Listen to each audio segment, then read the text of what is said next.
Meanwhile, Joe Biden also telling reporters yesterday that he is, quote, confident that Hunter Biden did nothing wrong. Joining me right now is Pennsylvania Congressman, member of the House Foreign Affairs Committee, House Judiciary Committee, and House Armed Services Committee, Guy Reschenthaler. Congressman, it's good to see you. Thanks very much for joining us.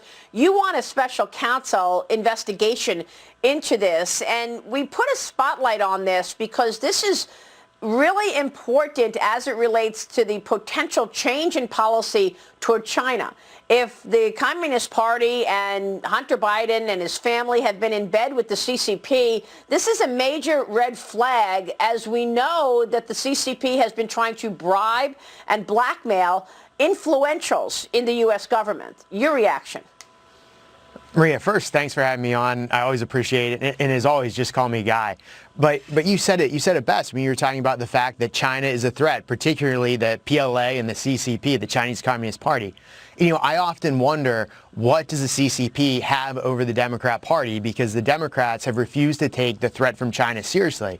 And the fact that the Chinese may have access to these photos that they're on that laptop, the fact that there were these dealings with Joe and Hunter Biden, we're presuming with Joe Biden with that email implicating that the entire family was involved in these dealings, that may compromise Hunter Biden and, by extension, Joe Biden. And that is an issue, Maria, because we know that the Chinese have sent over spies. They've tried to get people in compromised situations. So we should take this seriously.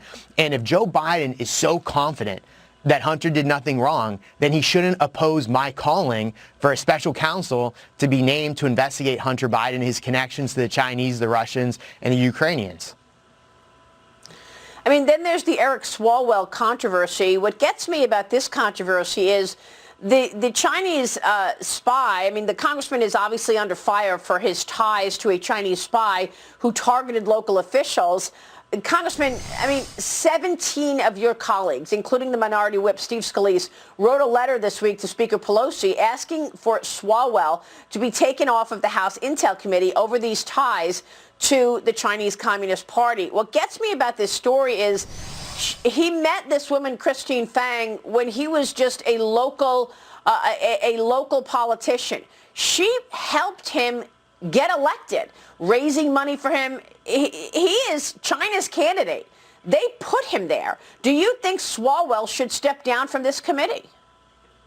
Well, the fact that Christine Fang was connected with Eric Swalwell when he was just a local elected official just shows you that the CCP will try to get elected officials well before they're on the national scene, and that's why this threat is so serious from China. And again, the fact that Nancy Pelosi has refused to take this seriously, has refused to look into this, and additionally, that Nancy Pelosi refused to have Democrats sitting on the China task force that Leader McCarthy put together, again, leads me to wonder, what is it that the CCP has on the Democrat Party?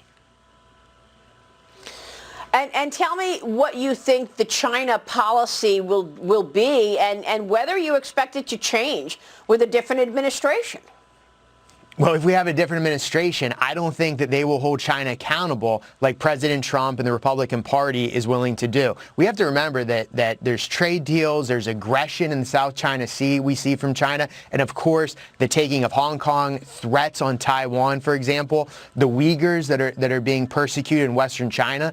China is a rogue actor on the international stage, and I highly doubt a President Joe Biden, with the connections that his son has with China, will hold China accountable for anything. Maria.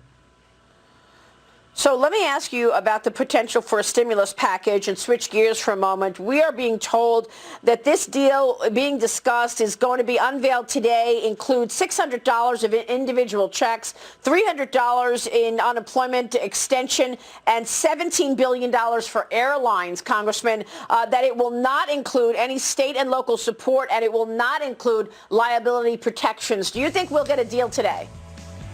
I'm optimistic that we're going to get a deal, Maria, but it's a shame we didn't get one 5.5 months ago when the Republican leaders were really ready to make a deal. It was Nancy Pelosi who's been holding up this relief for the American people, holding the American people hostage for political gain.